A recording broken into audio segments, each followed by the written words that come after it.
warahmatullahi wabarakatuh.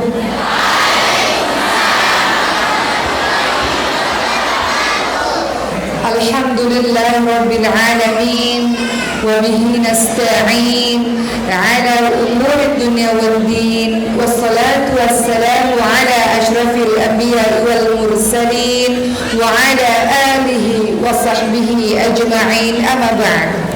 Rabbi shrah li sadri wa yassir li amri wahlul 'uqdatam min lisani yafqahu qawli. Amin amin ya rabbal alamin. Yang saya hormati pimpinan Pondok Pesantren Al-Islah Bondowoso, Bapak Kiai Haji Toha Yusuf Zakaria LC, atau yang biasa sering dipanggil Abi. Betul ya teman-teman sekalian. Terima kasih Abi telah menerima kehadiran saya dan tim, yang mana tim-tim ini juga dulu adalah mereka murid santri yang menghafalkan Quran. Sudah selesai hafalannya, bagi tugas. Ada yang ngajar Quran, ada yang dakwah lapangan, ada yang kameramen tuh di situ juga. Ada yang macam-macam. Alhamdulillah membersamai dakwah. Terima kasih Abi telah sudi menerima kehadiran kami, yang mana Bondowoso ini menjadi titik terakhir pada hari ini safari dakwah. Setelah ini kembali ke Surabaya dan pulang ketemu anak-anak Abi. Saya ini ibu beranak 4 Bi. Jadi kalau pergi lama-lama anak-anaknya nanyain. Yang saya hormati Mbak, sehat Mbak?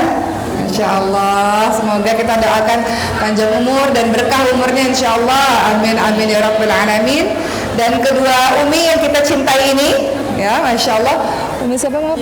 Umi Yuyun dan Umi Siti, Masya Allah, yang hari ini panggilannya Lutfia. Oh, Umi Lutfia, mohon izin salah. Terima kasih Umi telah sudi menerima kehadiran kami juga, serta Ibu Evi Irwan selaku istri dari Wakil Bupati Bondowoso. Terima kasih Ibu sudah membersamai para asatidz, ustadzat, alim ulama, tokoh masyarakat, ibu-ibu majelis ta'lim, dan adik-adik semua, pelajar-pelajar, para santri yang di belakang sana. Assalamualaikum. Masya Allah. Ini yang dalilnya yang belakang kelihatan tidak wajah saya? Nggak kelihatan ya? Oh, makanya diberi salam nggak jawab.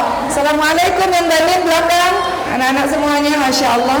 Dan salam hormat saya untuk para bapak-bapak, kayaknya ada juga di belakang-belakang. Ya Masya Allah, paling belakang, mengalah pada ibu-ibu. Wah, Masya Allah. Senang sekali hari ini, bahagia ya Rob. Saya dari kemarin itu ke Banyuwangi, kemudian ke Jember. Saya lewatin itu yang ada penari-penari patung itu tuh. Yaitu melewati jalan yang berkelok-kelok, nikmatnya dakwah ini Masya Allah. Sampailah ke pondok pesantren yang besar ini. Wah, saya jadi mohon doanya ya Abi, kami juga sedang berjuang. Mohon doanya supaya kami juga bisa terus memfasilitasi anak-anak juga untuk belajar. Kami sedang berjuang Bi, baru berumur 6 tahun, masih balita Bi. Jadi mohon bimbingannya. Pesantren tahfidz, mohon bimbingan dari Pondok Pesantren Al-Islah. Hari ini mohon izin termasuk juga dari keluarga besar Travel Persada Indonesia. Ada Ibu Fia di sini, mungkin ada Abah, kalau Abah ikut Abah Samsul dan teman-teman lainnya. Hari ini sebetulnya saya diberikan tema tentang sedekah, tapi ketika saya lihat keadaan di sini banyak wali murid dan banyak santri, boleh nggak Bu, mohon izin, saya izin dulu, saya mengganti tema dengan mendidik anak, boleh ya Bu? Supaya mumpung di sini ada ibu, ada anaknya juga, karena sini ada anak-anak juga di sini. Hari ini izinkan saya, mohon izin, orang fakir ini, bukan berarti kami duduk ini, saya duduk di depan pakai kursi ini lebih berilmu, tidak ya ibu sekalian. Hanya saja kalau duduk di bawah makin nggak kelihatan di belakang. Jadi mohon izin duduk di atas ya Bu. Boleh Bu? Iya, ntar duduk di bawah nggak kelihatan. Hari ini Masya Allah, izinkan saya untuk memberikan sedikit materi di mana ini juga menjadi nasihat untuk diri saya berkaitan dengan anak-anak. Bapak dan Ibu yang dirahmati oleh Allah Subhanahu wa taala, sebelum saya mulai izinkan saya bercerita terlebih dahulu. Setiap kali saya safari dakwah Abi, Umi, ibu semuanya mohon izin. Biasanya di setiap akhir ceramah itu kan ada doa bersama-sama ya Bu ya. Biasanya itu ada request doa dari para jemaah. Salah satu doa yang paling banyak diminta oleh para jemaah ternyata adalah salah satunya agar keluarga mereka diberikan keturunan.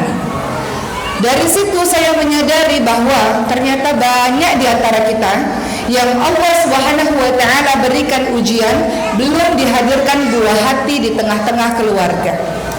Maka kemudian dari situ akhirnya saya ingin mengajak ibu-ibu semua, bapak semua di sini kita merenung sambil bersyukur betapa banyak orang-orang di luar sana yang mungkin lebih saleh dibanding diri kita, lebih baik, lebih taat, lebih rajin qiyamul lailnya, lebih istiqamah Qur'annya, lebih istiqamah saumnya, lebih baik segala-galanya dibanding dengan kita. Tapi Allah Subhanahu wa taala memilih kita untuk dipercayakan, diberikan amanah berupa buah hati. Sementara orang-orang di luar sana Allah belum memberikan amanah itu.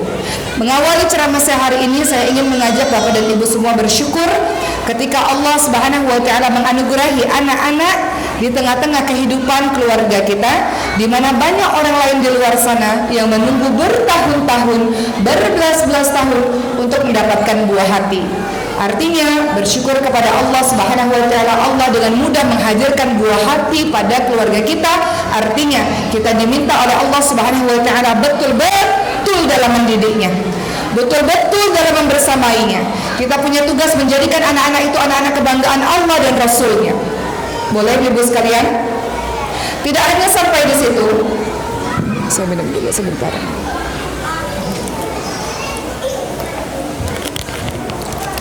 Tidak hanya sampai di situ, saya ingin juga mengajak ibu-ibu semua di sini, bapak-bapak semua mohon izin merenung. Kalau tadi saya katakan banyak orang di luar sana yang belum Allah kasih amanah anak, tapi dengan mudah Allah berikan amanah kepada diri kita.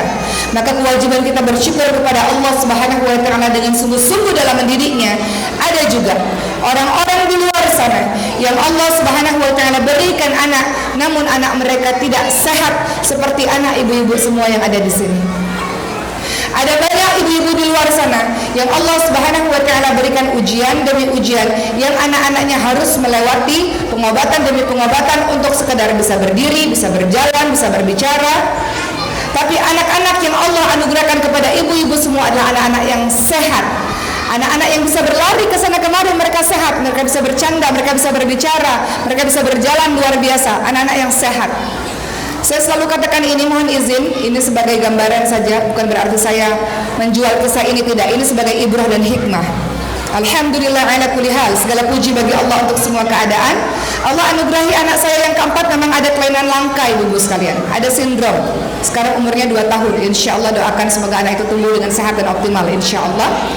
Maka saya menyadari betul betapa banyak orang seperti saya di luar sana yang Allah anugerahi anaknya dengan kebutuhan khusus atau anak-anak spesial, anak-anak dengan kelainan langka yang mereka berjuang agar anak itu tumbuh secara optimal. Untuk sekadar anak itu bisa menangis, berbicara, berjalan, mereka butuh perjuangan, termasuk juga dengan diri saya.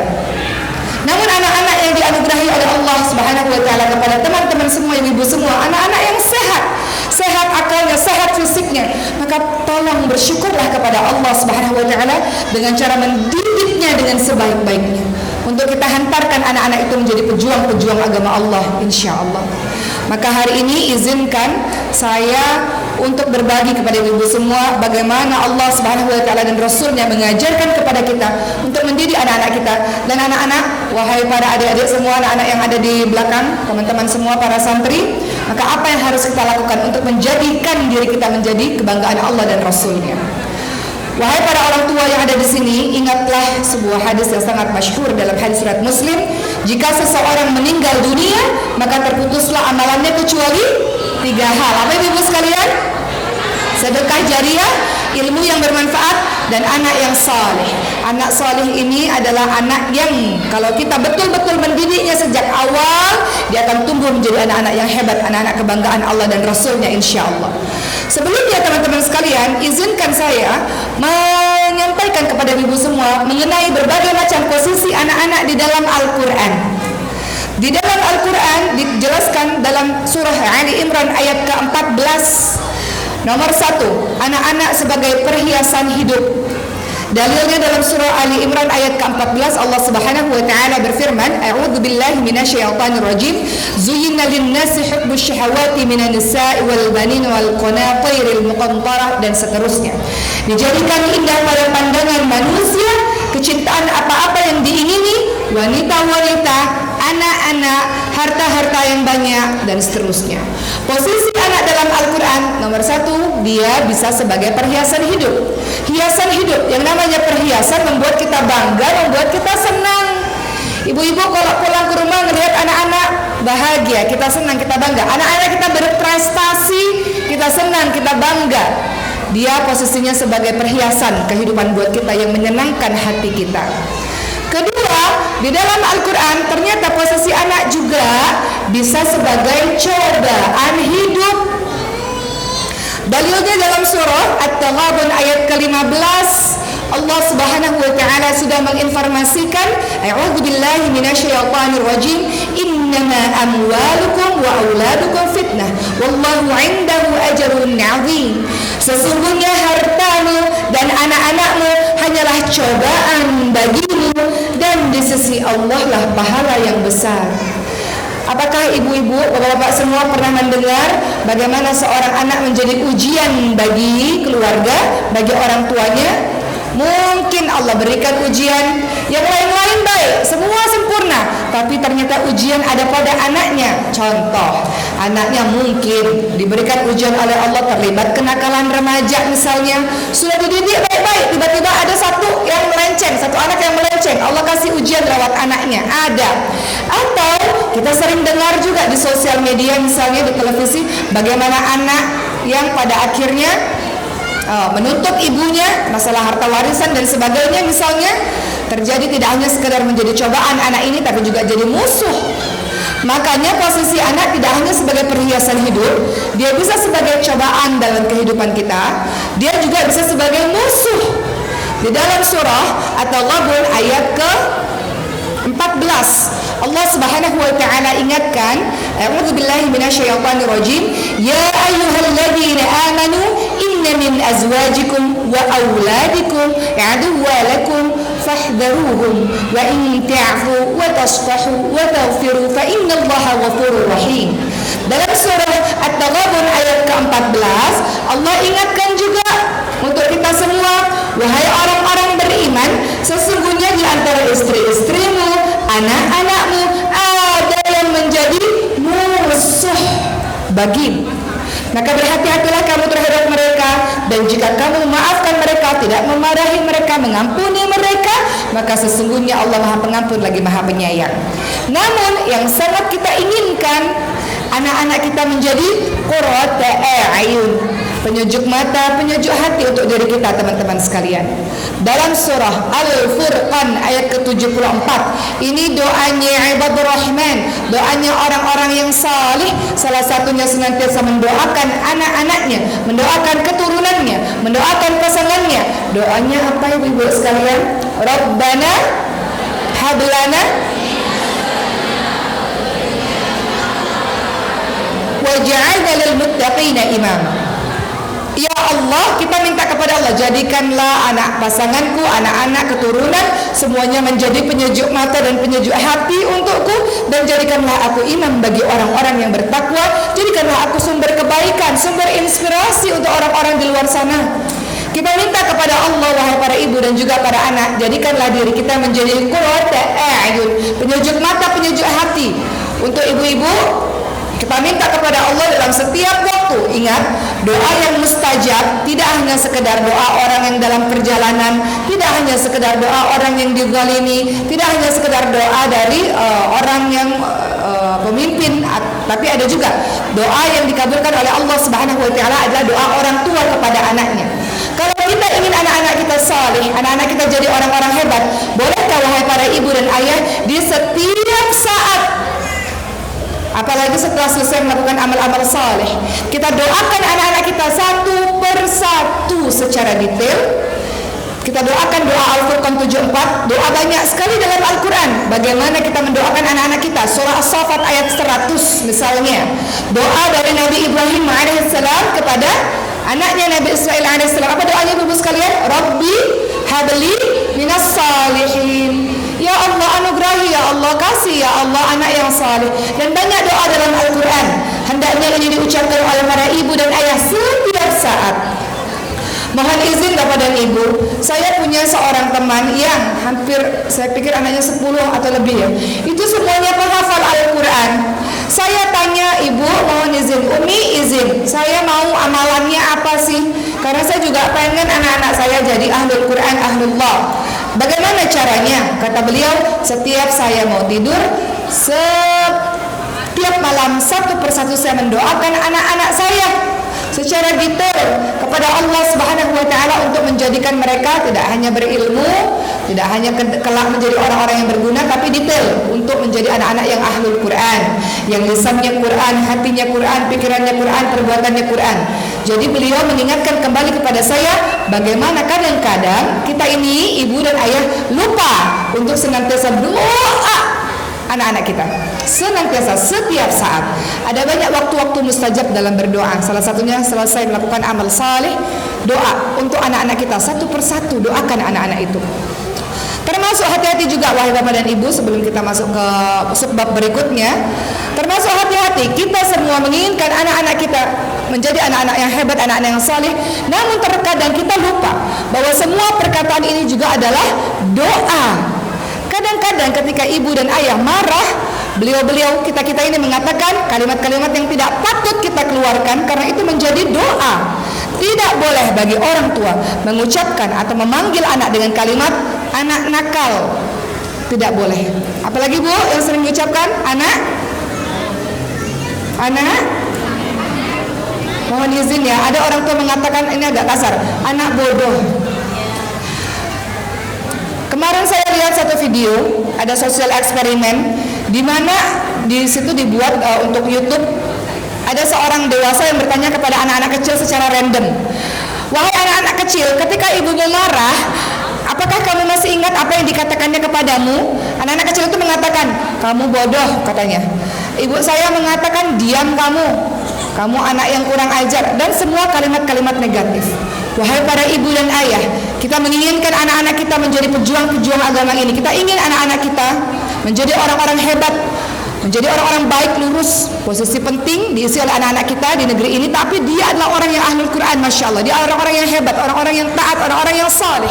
Tapi diri kita sendirilah, dari lisan kita, ketika kita marah tanpa sadar kita mengucapkan anak kurang ajar, anak bodoh, anak nakal.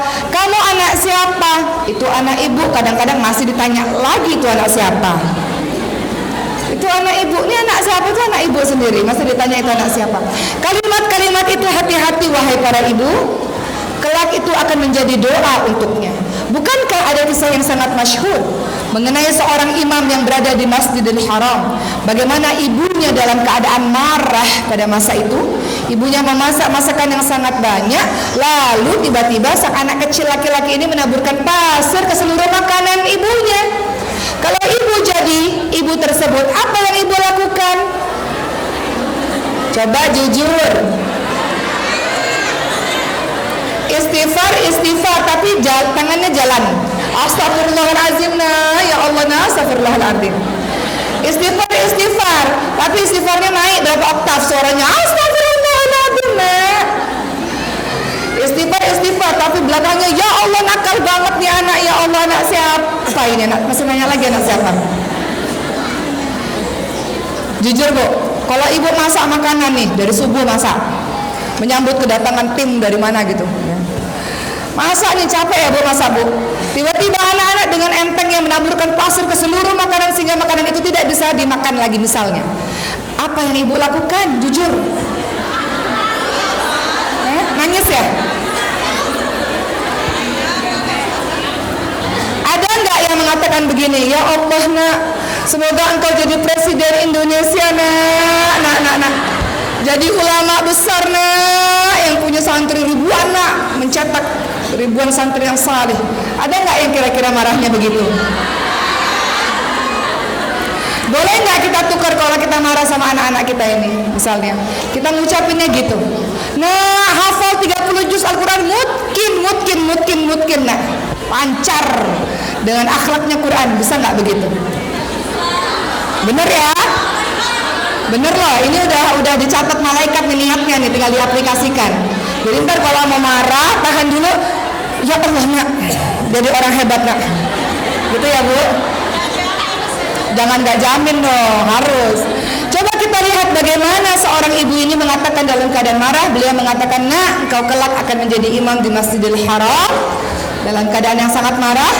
Lalu kemudian anak tersebut berpuluh-puluh tahun kemudian, berbelas tahun, puluhan tahun kemudian menjadi imam di Masjidil Haram. Kisah yang saya ceritakan ini adalah kisah dari Imam As-Sudais, yang suaranya ibu sering dengar kalau ibu pergi umrah, haji, atau ada di kaset-kaset, atau ada di YouTube. Itulah imam yang saat itu dimarahi ibunya, namun sang ibu ini memarahinya dengan kalimat doa, ya Rob.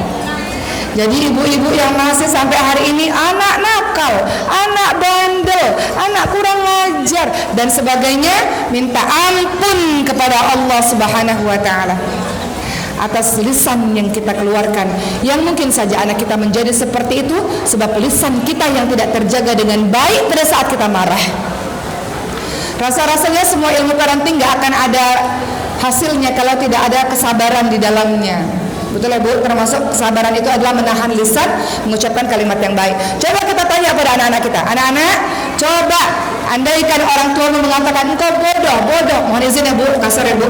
Kalau ada yang mengatakan demikian, pasti anak itu akan merasa, iya ya betul, saya memang bodoh, saya memang nggak berguna kok, saya memang nggak berarti, saya memang nggak pernah punya prestasi. Dia akan seperti itu. Kita sendirilah yang tanpa sadar membuli dia, merendahkan dia. Atau kesalahan orang tua sering sekali, bagaimana kita jadikan anak kita jadi qurratu a'yun, penyejuk mata, penyejuk hati, anak yang bahagia, yang mencintai, yang menjadikan rumah itu menjadi tentram, anak yang saleh. Kalau kita sendiri melakukan kesalahan demi kesalahan, salah satunya selain kalimat-kalimat yang buruk kita ucapkan, membanding-bandingkan antara anak satu dengan anak yang lainnya. Ayo Ibu, adakah yang membanding-bandingkan? Kenapa sih kamu nggak seperti kakakmu? Kakakmu itu ranking terus loh. Kamu ini gimana, nilainya jelek terus, mau jadi apa kamu? Misalnya, boleh nggak Ibu khawatir membanding-bandingkan, membuat dia akan rasa benci dan membuat dia akan rasa tidak suka pada saudara kandungnya sendiri. Kalau terjadi kakak adik bermusuhan di masa dewasanya, coba kita introspeksi diri. Mungkin di masa kecilnya kita pernah membanding-bandingkannya sehingga dia ada rasa benci dan kesal kepada saudara kandungnya sendiri. Jadi saya sebagai orang tua banyak minta ampun kepada Allah Subhanahu wa taala atas ketidaktahuan kita dalam mendidik anak-anak dengan baik, sehingga mengakibatkan anak-anak kita tidak menjadi qurratu a'yun sebab kesalahan kita. Kita minta ampun kepada Allah. Kata Rasulullah sallallahu alaihi wasallam, Allah Subhanahu wa taala turun ke langit dunia di sepertiga malam terakhir. Siapapun yang minta kepada Allah, Allah kasih. Siapapun yang doa, Allah kabulkan. Siapapun yang minta ampun kepada Allah Subhanahu wa taala, Allah ampuni dia. Bolehkah ibu-ibu sekalian, bapak-bapak sekalian, kita minta ampun kepada Allah Subhanahu wa taala karena diri kita yang lalai dalam mendidik anak-anak kita. Semua anak lahir dalam keadaan fitrah, tunduk dia pada Allah Subhanahu wa taala. Hanya saja kitalah yang menjadikan dia yang lain-lain sebab ketidaktahuan kita. Minta ampun kepada Allah seraya meminta petunjuk kepada Allah agar Allah kuatkan kita menjadi ibu dan ayah yang betul-betul menanganinya dengan baik. Allah percaya kepada kita, padahal kita belum tentu lebih saleh dibanding orang-orang di luar sana. Allah tidak kasih kepada orang lain, Allah kasih anak-anak itu kepada kita, anak-anak yang sehat, yang insya Allah mudah-mudahan dengan pertolongan dari Allah, dengan cara didik yang benar, kita hantarkan anak-anak itu menjadi kebanggaan Allah dan Rasulnya, insya Allah. Berikutnya, izinkan bagi saya teman-teman sekalian, ini untuk para orang tua terlebih dahulu.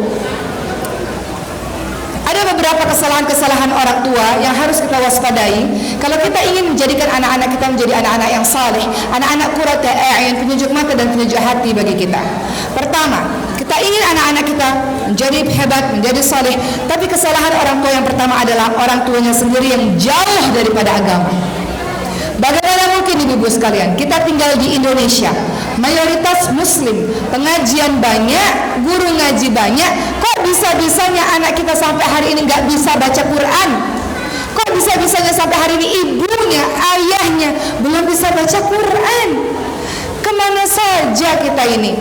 Beberapa tahun yang lalu, mohon izin, Allah takdirkan saya pergi ke satu negara, negaranya namanya Spanyol. Kita terlibat dalam sebuah penggalangan dana untuk masjid di daerah Spanyol.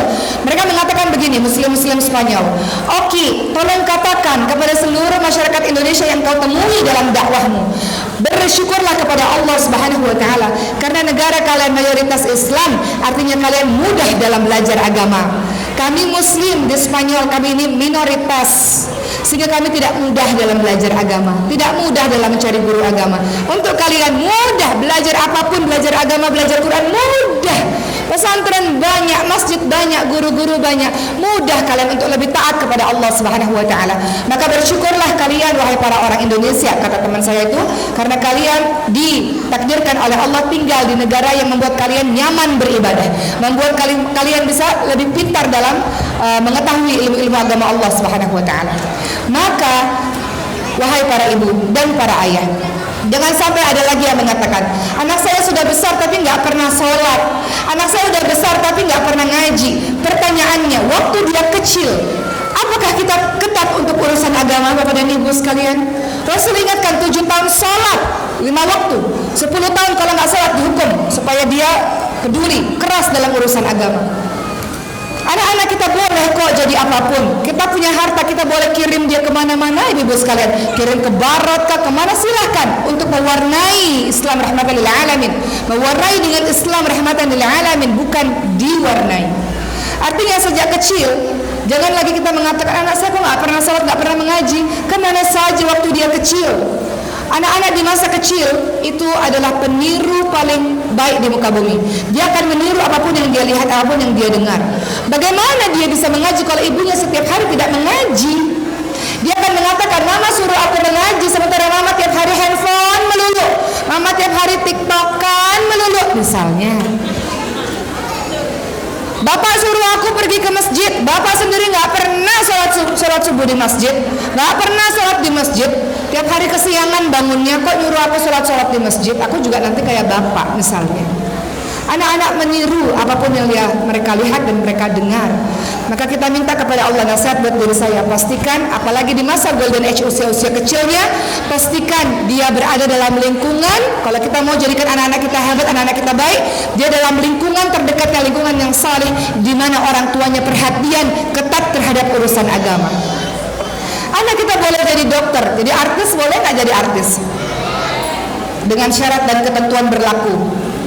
Jadi atlet, jadi pejabat, jadi yang lain-lain, silahkan. Tapi pondasi agama yang kokoh, sehingga dimanapun dia berada, dia mewarnai, bukan diwarnai. Dokter itu dai juga loh, Bu. Saya kan waktu anak saya lahir, sekarang anak saya umurnya 2 tahun, mohon izin Umi Abi. Anak saya Allah anugerahi kelainan langka, ibu sekalian. Alhamdulillah ala kulli hal, segala puji bagi Allah untuk semua keadaan. Guru kesabaran dalam kehidupan, alhamdulillah. Doakan semoga sehat terus ya Bu, insyaallah. Ketika berada di NICU waktu bayi selama 2 minggu, itu dokter itu menjadi dai bagi saya. Dokter ini menasihati saya, Ibu Oki sekarang stop lihat-lihat Google, nggak usah baca-baca internet. Karena kan kadang-kadang kalau kita baca penyakit di internet menyeramkan, ibu-ibu sekalian. Sekarang yang Ibu Oki harus lakukan adalah terus-menerus minta sama Allah, terus-menerus sholat malam, betul-betul minta sama Allah agar Allah memberikan ilmunya kepada kami, memberikan informasi, memberikan pengetahuan kepada kami, agar kami bisa menemukan penyakit anak ibu ini apa. Dengan mengetahui penyakit anak ibu ini apa, kalian bisa mengerti bagaimana cara penanganannya. Minta sama Allah. Wow, luar biasa sekali dokter ini, Masya Allah. Mengingatkan kepada saya, teman-teman sekalian, untuk senantiasa menjalankan sholat malam, minta kepada Allah agar Allah memberikan ilmu kepada para dokter untuk menemukan penyakit anak saya apa. Namanya kelainan langka, itu tidak mudah dalam menemukan penyakitnya. Diperiksa seluruhnya, tunggu berapa bulan baru keluar diagnosa penyakitnya. Jadi seorang dokter ini sedang berdakwah, teman-teman sekalian. Adik saya juga pernah bercerita, adik saya seorang dokter juga, Ibu. Mohon izin beliau bercerita. Waktu masa saya koas dulu, Mbak Oki katanya, saya ini bawa pasien dari satu desa ke desa lain pakai perahu. Karena beda pulau, nyebrang dengan perahu. Ketika berada dalam perahu itu anak sudah berdarah-berdarah semuanya karena kecelakaan atau apa. Kemudian ibunya berada di situ dan berteriak-teriak. Maka kata adik saya namanya Dokter Cindy, Bu. Adik saya mengatakan, saya pun mengatakan kepada ibu tersebut, ibu istighfar, banyak istighfar, Bu. Kita istighfar sama-sama ya, Bu. Jadi kata beliau, saya tenangkan beliau dengan meminta beliau untuk beristighfar. Padahal saya sendiri juga panik katanya. Sebagai seorang dokter nggak boleh menunjukkan kepanikan. Jadi saya mengajak ibu tersebut berzikir bersama-sama. Seorang dokter yang dekat kepada Allah Subhanahu wa Ta'ala, ataupun profesi-profesi lainnya, Masya Allah, boleh anak kita jadi apapun, silahkan. Anak-anak di pesantren Al-Islah ya, Bu, Al-Islah ini boleh jadi apapun, silahkan. Tapi kalau dia kokoh dengan perkara agama, Masya Allah, dia mewarnai, bukan diwarnai. Betul Ibu sekalian? Kembali lagi. Jadi kalau terjadi ada apa-apa dengan anak-anak kita, introspeksi terlebih dahulu. Sudahkah kita jadi orang tua yang baik? Sudahkah kita mencontohkan anak-anak kita untuk sholat 5 waktu di masjid, wahai para bapak? Sudahkah kita mencontohkan anak-anak kita bersama dengan Quran? Saya ngecek, Bu, mohon izin saya cerita sedikit. Saya ngecek anak-anak saya, bagaimana pandangan mereka terhadap saya. Saya ngecek nama anak saya Maryam yang pertama, Maryam, Khadijah, Ibrahim. Sulaiman masih kecil, belum bisa diajak bicara. Kalau misalnya Uma itu di rumah, apa sih yang kalian lihat dari Uma? Saya tanya begitu. Oh, Uma tuh kerjanya ngaji, Zoom ceramah atau ceramah gitu. Dalam hati saya setidaknya alhamdulillah dia nggak lihat saya lagi main TikTok, alhamdulillah. Nggak ada di pikiran, saya main TikTok juga loh, Bu. TikToknya isinya ceramah, tapi ceramah ya, dan yang lain-lain lah. Tapi intinya di dalam bayangannya ada kalimat Uma ini ngaji, ceramah. Setidaknya alhamdulillah nggak ada pandangan memori buruk di kepalanya sehingga mengeluarkan kalimat jangan sampai nih, Bu. Coba Ibu cek ya, anak-anak ya. Mama ini gimana sih, Nak? Jangan sampai nih anak kita ngatain.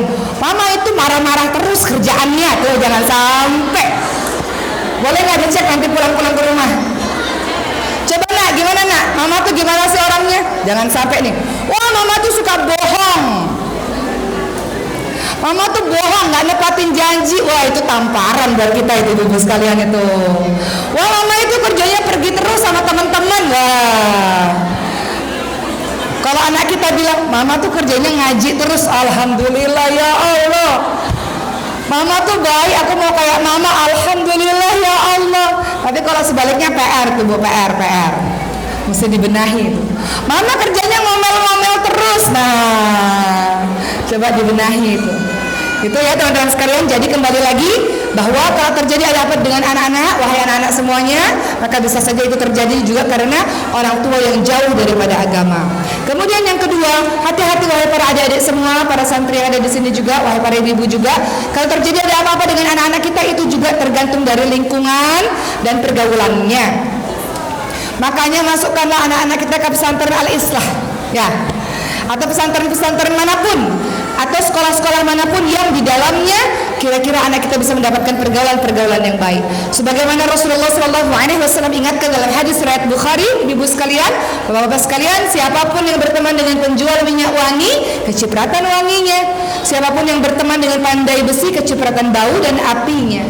Maka hati-hati memilih teman bergaul untuk diri kita, untuk keluarga kita.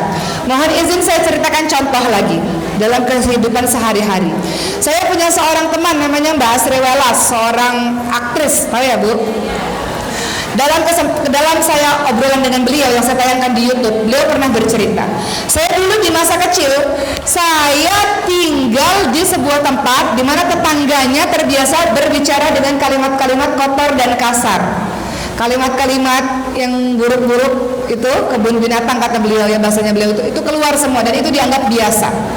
Maka suatu hari saya sudah masuk sekolah. Ketika di sekolah, karena saya anggap perkataan itu adalah perkataan yang biasa, karena setiap hari saya dengar perkataan itu, maka saya keluarkan di sekolah dan guru-guru terkejut dengan apa yang saya ucapkan. Singkatnya, kata Mbak Sri Waras, beliau pindah sekeluarga ke tempat yang lebih baik, lingkungan yang lebih baik, tetangga yang lebih baik, untuk memfilter anak-anak dari pergaulan atau perkataan-perkataan yang tidak baik di sekitarnya. Kalau kita terbiasa dengan mendengarkan kalimat-kalimat yang harusnya buruk, tapi karena kita terbiasa, jadi lama-lama kita anggap itu biasa, padahal itu sesuatu yang tidak baik. Maka hati-hati untuk para adik-adik khususnya, sekarang di sini banyak pelajar, kita berteman dengan orang-orang yang saleh, orang-orang yang baik. Boleh nggak berteman dengan orang-orang yang ahli maksiat? Boleh pada saat engkau sudah kokoh dan kuat untuk mewarnai dengan dakwah ilallah. Tapi kalau diri kita masih belum kuat, kuatkan diri kita dengan bergaul dengan orang-orang yang saleh. Kita bergaul dengan orang-orang di luar sana untuk mewarnai dengan nilai-nilai Islam, bukan kita ikut-ikutan. Insya Allah ibu-ibu semua, ketika kita masukkan anak kita ke sekolah-sekolah yang sekiranya di sana bisa mendidik anak-anak kita dengan baik, pergaulan yang baik, mudah-mudahan itu adalah salah satu cara bagaimana kita menginginkan anak-anak kita kelak jadi orang-orang hebat. Dalam surah Ali Imran ayat 35 sampai 37, di situ berisi bagaimana pendidikannya ibunya Siti Maryam dalam mendidik anaknya. Pertama, ibunda Siti Maryam dalam surah Ali Imran 35 sampai 37 adalah senantiasa berdoa agar Allah Subhanahu wa taala menjaga anak itu dari syaitan. Kemudian yang kedua, ibunda Siti Maryam memberikan nama yang baik untuk Siti Maryam karena nama adalah doa. Ketiga, ibunda Siti Maryam kemudian memberikan tempat tinggal, tempat pendidikan yang baik yaitu di Baitul Maqdis Palestina untuk Siti Maryam. Dan keempat, ibunda Siti Maryam mengajarkan pada kita dalam surah Ali Imran 35 sampai 37 dalam mendidik anak adalah memberikan makanan-makanan yang halal dan baik, makanan yang baik untuk anak-anak kita. Bisa saja anak-anak kita kenapa-napa, tidak dengar nasihat, anak-anak kita susah diatur. Mungkin salah satu penyebabnya ada makanan dan minuman yang haram yang masuk ke dalam tubuhnya tanpa kita sadari. Maka para orang tua ternyata tugas kita banyak. Anak-anak kita, harapan kita, pejuang-pejuang agama Allah dan Rasulnya. Maka pastikan setelah kita didik dengan baik, dengan benar, kita pilihkan lingkungan yang baik, betul-betul sebagaimana Siti Maryam dipilihkan lingkungan di Baitul Maqdis Palestina. Tapi perhatikan juga makanan dan minuman halal, baik, masuk ke dalam tubuhnya, bukan dari harta yang haram. Kita mau anak-anak kita hebat, tapi kita lupa kita masukkan makanan dari harta yang haram atau zatnya haram masuk ke dalam tubuhnya. Bagaimana anak itu bisa menjadi anak yang saleh? Wajar anak tersebut tidak mau mendengarkan nasihat kebaikan karena mungkin ada yang tidak halal yang masuk ke dalam tubuhnya. Untuk anak-anak juga begitu, para santri semuanya, pastikan kita mau jadi orang baik, jadi orang hebat, jadi orang besar. Pastikan apa-apa yang masuk ke dalam mulut kita, ke dalam perut kita adalah sesuatu yang halal dan thayyib insyaallah. Dan teman-teman, pilih teman-teman yang baik untuk menjadi sahabat-sahabat kita. Circle terdekat harus orang-orang saleh. Adapun teman-teman lainnya silakan berteman dengan banyak orang untuk mewarnai dengan nilai-nilai Islam. Tapi kembali lagi pulang dengan orang-orang saleh. Makanya sahabat terbaik itu salah satunya adalah orang-orang yang dekat kepada Allah. Siapakah orang-orang yang dekat kepada Allah? Kata Rasul, Allah sudah punya keluarga dari kalangan manusia. Siapa itu? Orang-orang pilihan, orang-orang khusus itu siapa? Ahlul Quran. Allahumma arhamna bil Quran, Allahumma ja'alna min ahlil Quran. Kita minta sama Allah, ya Allah, saya pengen anak saya boleh jadi apapun. Wahai para santri, anak-anak di belakang sana, kalian boleh kok jadi apapun, silahkan. Tapi kalau sejak dininya belajar Quran, hatinya Quran, lisannya Quran, perbuatannya Quran, Masya Allah, engkau akan jadi orang baik. Engkau diberikan amanah jadi pejabat ini, pejabat itu, amanah baik karena engkau takut kepada Allah Subhanahu wa taala. Engkau bertindak lurus karena engkau takut merasa diawasi oleh Allah Subhanahu wa taala. Bukankah kita menginginkan anak-anak kita begitu, Bu? Kalau kita menginginkan anak kita pintar, sekolah tinggi di luar negeri, pulang-pulang dia katakan, kepintaranku ya gara-gara diriku sendiri, kehebatanku ya karena diriku sendiri, bukan karena siapa-siapa. Lupa, yang kasih kepintaran adalah Allah Subhanahu wa taala. Yang kasih dia kesempatan belajar adalah Allah Subhanahu wa taala. Pintarnya membuat dia sombong. Buat apa? Hebatnya dia membuat dia sombong, membuat dia zalim. Buat apa?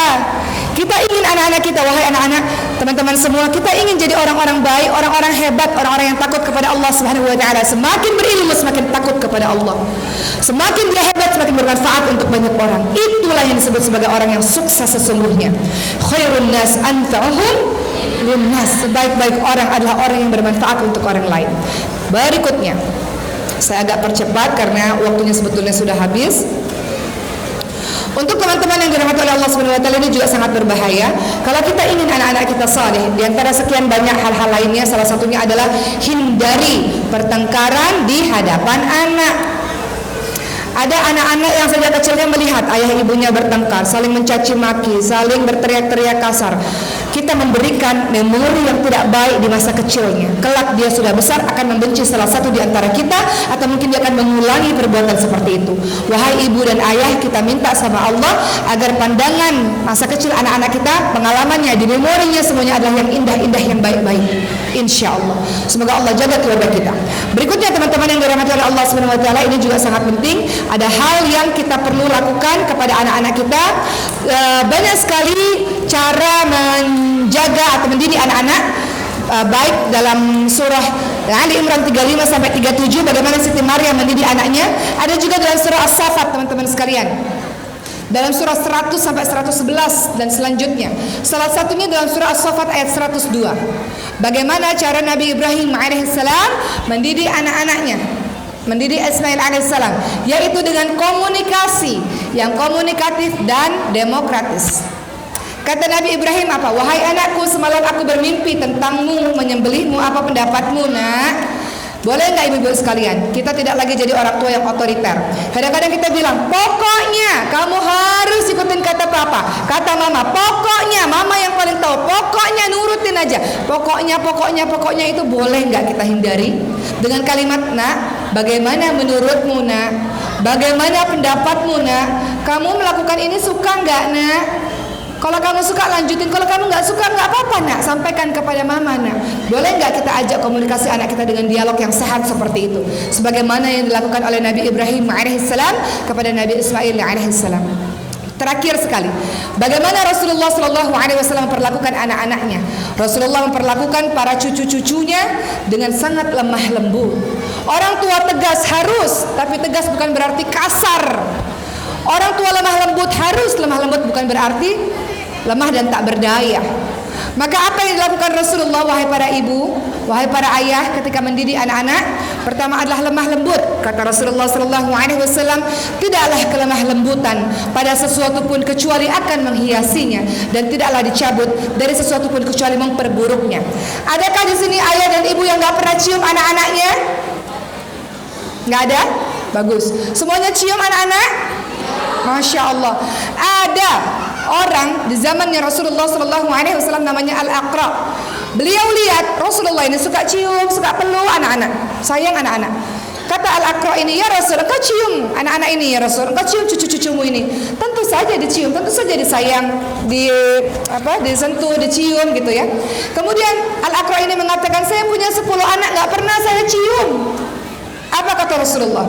Man la yarham la yurham. Barang siapa yang tidak menyayangi, tidak akan disayangi. Ada pola pendidikan yang mencium anak itu terasa aneh. Mengatakan I love you, nak, mama sayang kamu, nak, permata hatiku, kecintaanku, itu terasa aneh. Padahal Rasulullah SAW mengajarkan kita cium anak-anak. Rasulullah ingatkan, kalau kita cinta pada saudara kita sesama muslim, katakan uhibbuki fillah, aku mencintaimu karena Allah. Apalagi anak kita. Boleh enggak kita setiap saat mengatakan, nak, mama sayang kamu, nak, mama cinta kamu, nak, permata hatiku. Terserah ibu lah mengatakan apa untuk anak-anak. Saya katakan pada anak saya, Khadijah, mau dipanggil apa nih? Kan tiap anak harus ada nama kesayangan. Kalau Maryam bilang, Maryam mau dipanggil soulmate-ku. Oke, soulmate-ku, belahan jiwaku. Itu panggilan untuk Maryam. Kalau Khadijah, anak saya nomor 2, kata Khadijah mau dipanggil bestie, Uma bestie. Anak sekarang, bestinya Uma, oke, bestiku, bestie gitu. Jadi ibu-ibu punya panggilan sayang tersendiri yang tiap hari kita katakan I love you sayang, mama sayang sama kamu, kamu kebanggaan mama. Masya Allah, itu penting bu. Kenapa? Karena banyak anak-anak yang merasa tidak disayangi oleh orang tuanya.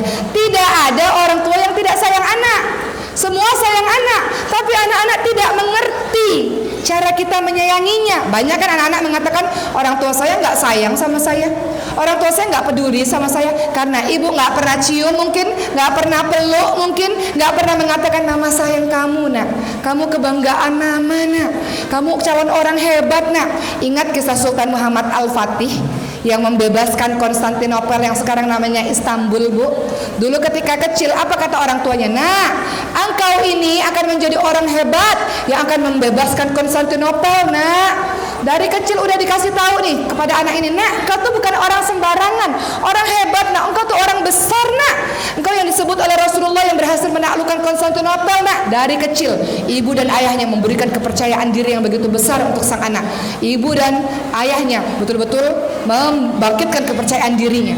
Boleh nggak ibu kita menjadi seorang motivator juga seperti itu? Boleh nggak wahai para ibu kita memberikan kasih sayang dengan pelukan, dengan ciuman, ya, dengan kalimat-kalimat yang baik. Rasulullah itu kalau datang Sayyidatina Fatimah radhiyallahu anha, Rasulullah berdiri menyambut, mencium, memeluk Siti Fatimah. Kalau kita kadang-kadang anak lewat masih aja dengan handphone, ya, ngapain? Oh ya, bagus, ma ini bagus nggak gambarku? Bagus, ya bagus, gambar aja bagus nggak bagus? Boleh nggak kita minta ampun kepada Allah Subhanahu wa Ta'ala yang tidak sungguh-sungguh dalam meladeni anak-anak kita, ibu-ibu sekalian? Anak-anak kita memerlukan kita. Saya menasihati diri saya sendiri. Kita mau anak-anak kita hebat, kita mau anak-anak kita besar, jadi orang hebat. Namun terkadang kesalahan itu terletak pada diri kita sendiri yang tidak sungguh-sungguh dalam mendidiknya. Terakhir sekali, satu kisah nyata dalam kehidupan sehari-hari. Saya punya seorang teman, Masya Allah. Beliau adalah seorang milioner, pengusaha sukses. Beliau bercerita, saya ini dulu waktu masih punya Bapak saya selalu mengatakan pada saya dan pada teman-temannya, ini anak saya calon orang besar. Ini anak saya ini orang hebat. Anak saya ini kebanggaan saya. Qadarullah, ayah saya meninggal dunia, perekonomian memburuk dan saya diletakkan di panti asuhan. Ketika saya berada di panti asuhan, kehidupan sangat susah. Untuk makan juga susah, semuanya susah. Ketika masa-masa susah, saya mengatakan pada diri saya ini orang besar. Sebagaimana Bapak selalu mengatakan pada saya ini orang besar. Orang besar gak boleh sedih berlarut-larut. Orang besar harus selalu bangkit. Orang besar kalau gagal bangun lagi. Orang besar harus selalu kuat. Kenapa dia mengatakan dirinya besar? Karena dia selalu ingat di masa kecilnya ayahnya selalu mengatakan, engkau orang besar, nak, engkau orang hebat, nak, engkau orang yang luar biasa, nak. Itu tertanam di kepalanya, ibu-ibu sekalian. Dan ketika dia mengalami kesulitan, dia katakan, ayah saya tahu saya orang hebat, memang saya orang hebat, saya orang besar. Kemudian beliau melanjutkan ceritanya. Kemudian setelah keluar dari panti asuhan, saya menjadi anak jalanan. Di jalanan juga susah, hidup yang susah di kota Jakarta yang besar, saya menjadi anak jalanan. Lagi-lagi saya katakan, saya ini orang besar gak boleh sedih terus-menerus. Orang besar gak boleh menyerah. Orang besar harus terus bangkit, harus terus bergerak. Dan kemudian apa jadinya? Berpuluh tahun kemudian, anak tersebut menjadi seorang pengusaha yang punya pabrik besar, ibu-ibu sekalian. Menjadi seorang milioner yang punya karyawan yang sangat banyak. Dan dia betul-betul jadi orang besar. Kenapa? Karena sejak kecil orang tuanya memberikan limpahan kasih sayang dan memberikan kepercayaan kepadanya, engkau orang hebat, nak, engkau seorang ulama besar, nak, engkau orang yang luar biasa, nak. Boleh nggak kita juga begitu? Jadi tidak boleh lagi para orang tua, ibu dan ayah mengecilkan anak-anaknya sendiri. Tidak boleh lagi kita berbuat tidak adil kepada anak-anak kita. Kadang anak satu, anak dua, yang salah itu adiknya, kita salahin kakaknya. Kamu ini, nak, kakak pertama, nak, paling tua, ngalah dong, nak, minta maaf dong, nak, udahlah, nak. Padahal dia nggak salah, kita salahin kakak yang pertama. Nggak adil kita, ibu-ibu sekalian. Anak kita yang pertama pun masih kecil juga. Kemudian kita salahkan kakaknya terus, nggak adil kita. Kadang-kadang dalam pendidikan anak nggak adil kita nggak betul dalam mendidik. Maka kita minta ampun kepada Allah Subhanahu Wa Taala dan minta maaf kepada anak-anak kita. Kita minta sama Allah kekuatan agar Allah anugerahi kita. Ya Allah, saya mau jadi ibu yang baik, ayah yang baik, untuk menghantarkan anak-anak ini menjadi kebanggaan-Mu, wahai Allah Subhanahu Wa Taala. Dan untuk para anak-anak yang ada di sini dan anak semua, Allah Subhanahu wa taala izinkan kau belajar sungguh-sungguh. Orang tua mau mengharapkan engkau jadi orang-orang besar, jadi orang-orang hebat, dan engkau orang-orang hebat. Insyaallah. Ustaz Zaki Umauki belasan tahun yang lalu itu memang sudah keliling kemana-mana, pesantren, ke sekolah. Dan Masya Allah, Umauki selalu bilang kepada anak-anak di sekolah atau di pesantren, kelak kita bertemu lagi beberapa tahun kemudian, dan temui Ustaz Zaki ini, temui Umauki ini, dan katakan, Umauki, saya sekarang sudah jadi orang hebat loh. Saya sekarang sudah dapat beasiswa di Mesir, di Maroko, di Turki, di mana-mana. Tegur Umauki ini. Dan Umauki pun akan mengatakan, Umauki juga sekarang sudah jadi lebih hebat. Boleh nggak adik-adik semua, kelak kita mungkin nggak bertemu di Al-Islah lagi, kita ketemu di berbagai macam penjuru dunia, atau kelak kalian sudah jadi orang-orang hebat. Tegur Umauki ya, dan katakan, Umauki dulu pernah datang ke pesantren kami dan sekarang saya sudah jadi orang hebat. Bisa? Dan untuk para ibu-ibu semua, bapak-bapak semua, mudah-mudahan Allah berikan kekuatan, kesabaran, keistiqamahan, ilmu dalam mendidik anak-anak kita. Insya Allah anak-anak kita tidak boleh mengulangi kesalahan yang pernah kita lakukan di masa-masa kita yang dulu. Anak-anak kita harus lebih baik daripada diri kita, dan anak-anak kita jadi kebanggaan Allah dan Rasulnya. Anak-anak kita jadi orang hebat, insya Allah diawali dari ibu yang hebat, sebagaimana surah Tahrim mengatakan ayat 6, A'udzubillahi minasyaitonirrajim, ya ayyuhalladzina amanu qu anfusakum wa ahlikum nara wa quduhan nas wal hijarah. Wahai orang-orang yang beriman, jagalah dirimu terlebih dahulu dan keluargamu dari api neraka yang bahan bakarnya manusia dan batu. Jadikanlah diri kita contoh terbaik untuk anak-anak kita, dan anak-anak kita pun mengidolakan diri kita. Anak-anak kita pun bangga kepada kita karena kita orang tua yang amanah, insya Allah.